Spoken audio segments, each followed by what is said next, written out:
We have no king, but with God's help, we can defeat 50.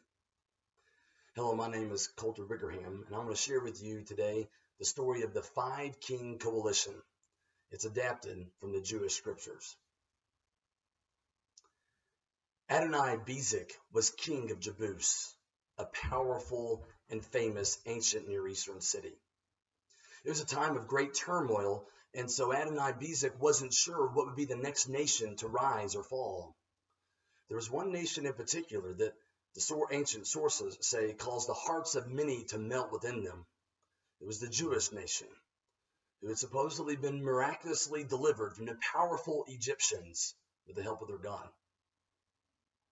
So, with this ancient nation, what had happened is rumors were that Moses had died, their leader, and recently the Jews had gone up against the city of Ai and had been defeated. So Adonai-Bezek thought maybe now was the time to strike. When you want to destroy an enemy, you have one of two things you could do. You can either overpower them or you can outsmart them. And so as Adonai-Bezek was contemplating his options, word came to him that the Jews had fought back against Ai and been victorious. So Adonai-Bezek realized he was going to have to do both, outsmart them and outpower them. So he sent messengers out trying to gather area kings for a great battle.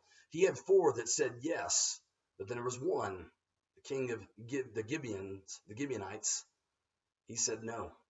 He had his own plan for how he was going to outsmart, outmaneuver, and overpower the Jews. They were an area there where the Jews were about to march into, but they sent messengers to the Jews as if from far away. So they wore worn out clothes. They put their oldest saddles on their donkeys.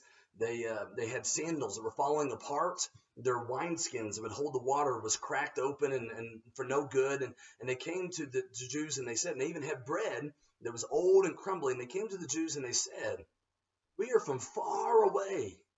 Make an alliance with us. We aren't your nearby enemies. The Jews were tricked by this.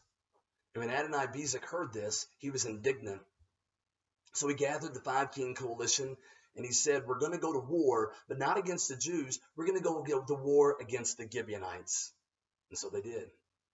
The Gibeonites called for help from the Jews. Their new alliance had been formed, and the Jews marched all night long. And when they get there, an interesting thing happens. Ancient sources tell us this, and we aren't sure exactly what it means, but it says there's never been a day like this before, where the sun stood still in the sky and didn't go down for a whole day. And large hailstones rained down upon the enemies of the Jews. And the Jewish scriptures say you could read about this in the book of Jashar, but unfortunately that book has been lost to us. So what happens next? The 5 kings, well, they think they escaped all this destruction. They found caves, and so the 5 of them ran into some caves and hid. But the Jews heard about this. So they put large stones and sealed the cave up, and they went and finished destroying the rest of their enemies and come back to the caves. They dragged the 5 kings out, kill every one of them, and hang them on a tree. And it's the sunset.